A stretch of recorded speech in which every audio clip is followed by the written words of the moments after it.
प्यारे बच्चों नमस्कार, मैं दिनेश शाश्वत आप सभी का स्वागत करता हूं आपके अपने सबसे विश्वसनीय परिवार में। आप सब लोग निबंध लेखन को बहुत परेशान थे। गुरुजी निबंध लेखन के कितने नंबर के आते हैं? 8 नंबर। यानी आप कह सकते हो गुरुजी ऐसा कुछ ट्रिक बता दो जिसमें मैं 8 नंबर पूरे के पूरे पक्के कर लूं।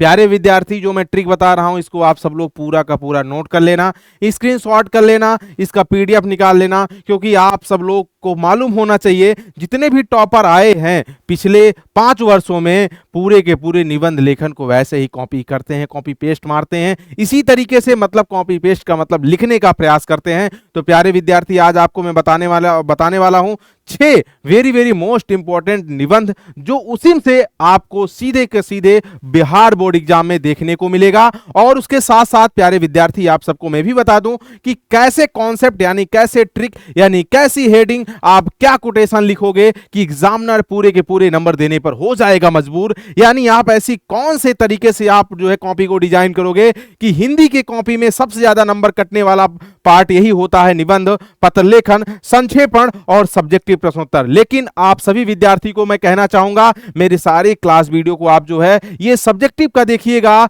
या जो है पत्र लेखन, निबंध लेखन, संक्षेपण का देखिएगा। उस तरीके से कॉपी को डिजाइन करिएगा, एक भी नंबर नहीं कटेगा। इस बात की गारंटी है, क्योंकि पिछले कई लाख वर्षों का जो भरोसा रहा है, जो टॉपर आए हुए हैं, उन सब विद्यार्थी आप सबको एक ही प्रेफरेंस करते हैं कि जो है जाके निबंध लेखन कैसी होती है, कैसे क्लास होती है, इसको जाकर देखिएगा। तो सबसे पहली बात तो आपको मैं बता दूं कि यहां पर देखो कई बार पूछा भी गया है 11 में, 19 में, 21 में, 22 में। अरे मेरे प्यारे विद्यार्थी, ये पर्यावरण संरक्षण का देखो ऐसे कॉपी आपको ऐसे बिहार बोर्ड में कॉपी मिलेगी लिखने के लिए।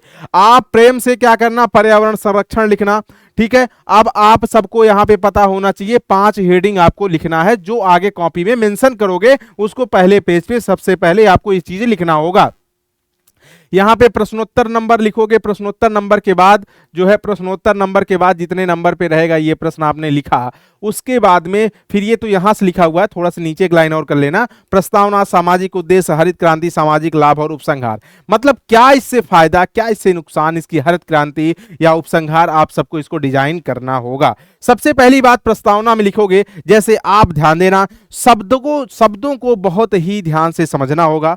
शब्द जो भी लिखिएगा एक सटीक शब्द लिखिएगा, चाहे अपने बोलचाल भाषा में, चाहे अपने ही शब्दावली में लिखना, लेकिन उसमें बहुत ज्यादा ओवर स्मार्ट बनने की कोशिश मत करना विद्यार्थी। उसमें क्या करते हैं बहुत से विद्यार्थी, एक अक्षर या एक शब्द यहां लिखेंगे तो एक शब्द यहां लिखेंगे, कॉपी भरने के चक्कर में एग्जामिनर और उसमें गुस्सा होता है और आपके नंबर जो बनने चाहिए वो भी काट देता है। इसलिए आप सब लोग एक तरीके से कॉपी लिखिएगा जैसे कॉपी बोर्ड एग्जाम की लिखी जाती है। जैसे आप सबको पता होना चाहिए, यहां पर विद्यार्थी आप सभी साथी जानते हैं कि यहां पे लिखा गया है पर्यावरण संरक्षण का उतना ही, यहां पे बड़ी मात्रा रहेगा, उतना ही महत्व है जितना मानव जीवन का।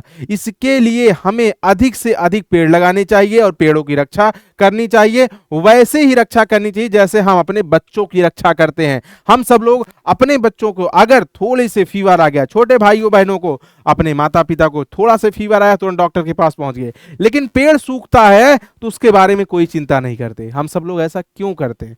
इसीलिए तो पर्यावरण को लेकर आपको पता है, प्रकृति को छेड़ोगे तो प्रकृति आपको नहीं छोड़ेगी। आप सब लोग को पता है, हम सब लोग के लिए ज्वलंत उदाहरण है ओ सदा नीरा चैप्टर में हम सब लोग पढ़ते हैं, गंडक नदी को निमित्त मारकर जो वहां पे ओ सदा नीरा निबंध लिखा गया है जगदीश चंद्र माथुर के द्वारा, जो लिखा गया है विद्यार्थी, आप लोग जानते हो वहां पे चंपारण का उदाहरण दिया गया है। वहां पे वृक्षों की कटाई लगातार होती आई है, जिसकी वजह से आज जो है हर वर्ष जो है बाढ़ का सामना करना पड़ता है। वहां के लोगों को बाढ़ में जो है अपने आप को जो है यातना के, अपने आप को पीड़ा में, अपने आप को उसी की ज्वाला में जो है घुसा देना पड़ता है। क्योंकि आपको यहां पे पता होना चाहिए कि वहां का जीवन पूरा अस्त व्यस्त हो गया है। जो चंपारण के विद्यार्थी हैं इसमें बहुत अच्छे जानते होंगे कि चंपारण का हर किसान इस समय परेशान होगा उस बाढ़ से। उस बाढ़ की डर से अपनी खेती को अच्छे से नहीं कर सकता, उस बाढ़ की डर से वो जो है बाहर अपने परिवार को बसा रखा है, उस बाढ़ की डर से अपने आप को जाके जो है मजदूरी करने की, मतलब खेती होने के बावजूद जो है मजदूरी करता है। इसलिए यहां पे कहा जा रहा है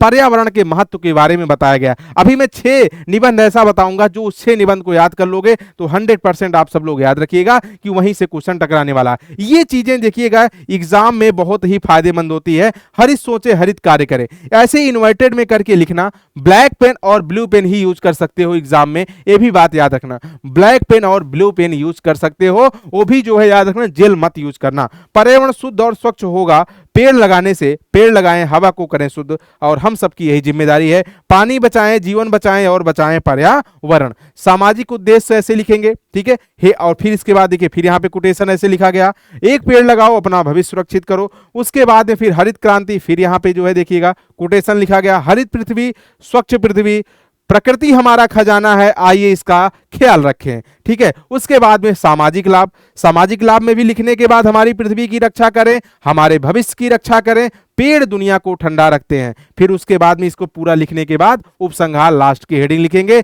और हर बूंद की रक्षा करें, हमारी पृथ्वी को संरक्षित करें, जल ही जीवन है इसे बचाएं।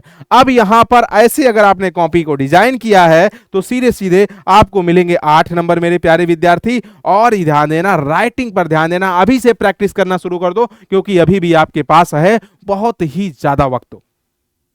अभी से अगर प्रैक्टिस करोगे तो आराम से पूरे के पूरे नंबर ले लोगे। डायरेक्ट एग्जाम हॉल में बैठोगे तो आपके पास शब्द भंडार की कमी होगी, और जो है अपने मन से कॉपी अच्छे से डिजाइन नहीं कर पाओगे। यहां पर मैं अच्छे इंपॉर्टेंट जो है निबंध है। अब आपको पता है बिहार में इस समय चुनाव चल रहा है, चुनावी प्रक्रिया का माहौल है, ये भी एग्जाम में पूछा जा सकता है। और ये भी देख रहे हो 2023 से पूछा है, हो सकता है 2026 में भी पूछे जाने की संभावना है।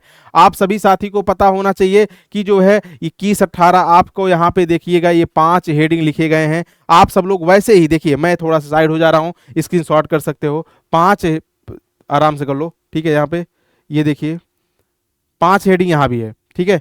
5 हेडिंग बनाने के बाद अब आप सबको यहां पे पता होना चाहिए कि ऐसे जो है कौन से निबंध होंगे जो एग्जाम में पूछे जाने की संभावना है। देखिए ये आप सबको मैं डिजाइन बता दिया, तरीका बता दिया कैसे लिखना है। और प्यारे विद्यार्थी आप सबको एक बात बता दूं, यहां पे आप सब लोग क्या क्या निबंध तैयार करके आओगे। सबसे पहली बात तो पर्यावरण आपने तैयार कर लिया, पर्यावरण जो है, ठीक है, पर्यावरण संरक्षण पहला निबंध। आप ये 6 जरूर याद करके जाना, 100% बता रहा हूं। एक ही लिखा जाता, 6 पूछा जाता है, 6 में केवल एक लिखना रहेगा। प्रिय कवि, किसी के बारे में भी लिख देना, ठीक है ना। प्रिय त्योहार, ठीक है ना, प्रिय त्योहार चाहे लिख दो, चाहे जो है यहाँ पे लिख दो छठ पूजा, क्या छठ पूजा लिख दो, ठीक है, छठ पूजा लिख दो या दिवाली लिख दो, ठीक है। 3 तो यही हो गया, आप सब लोग ये भी पता होना चाहिए। और उसके बाद में मेरे प्यारे विद्यार्थियों चुनावी प्रक्रिया भी पूछा जा सकता है, क्या चुनावी प्रक्रिया भी आप सब लोग इस पर भी थोड़ा से तैयार करके जाना, ठीक है, चुनावी प्रक्रिया। और मेरे प्यारे विद्यार्थी नारी सशक्तिकरण, क्या नारी सशक्तिकरण पर भी तैयार करना है आप सभी साथी को, नारी सशक्तिकरण, ठीक है ना। और आप सभी लोग कंप्यूटर पर तैयार रखना, क्योंकि कंप्यूटर भी आज के टाइम में महत्व को दिखाने के लिए कंप्यूटर की भी चर्चा की जा रही है। तो मेरे प्यारे विद्यार्थी आप सब लोग इतने याद रख के जाना, इसमें से एक न एक आपको देखने को मिलेगा, और आप सब लोग इसको स्क्रीनशॉट कर लेना, अच्छे से तैयार कर लेना। मिलते हैं आप सभी को नेक्स्ट सेशन में। और एक बात बता दूं कि आप सब लोग को संक्षेपण पढ़ना हो, पथलेखन पढ़ना हो, गद्य खंड, काव्य खंड, व्याकरण की जितनी बिल्कुल छोटी छोटी क्लास वीडियो अगर देखोगे ना तो आपके रिकॉर्डेड फॉर्म इसी में आपको अपलोड मिलेगा। आप सब लोग स्क्रॉल करके पूरा का पूरा इसका लाभ ले लो, क्योंकि बिहार का हर बच्चा यही वीडियो पढ़ रहा है। तो आप सब लोग यहाँ पे जाके आप पीछे स्क्रॉल करोगे तो आपको मिल जाएगा, आप सभी साथी पढ़ सकते हो, ठीक है। Thank you very much. मैं दिनेश शाश्वत, मैं अपनी वाणी को माँ सरस्वती के चरणों में समर्पित करते हुए आज के लिए इतना ही। आप सभी को मिलता हूँ फिर से नेक्स्ट सेशन में। थैंक यू वेरी मच, अपना ख्याल रखना, बाय बाय, टेक केयर। आप सभी साथी को टॉपर बनने की अग्रिम ढेर सारी शुभकामनाएं।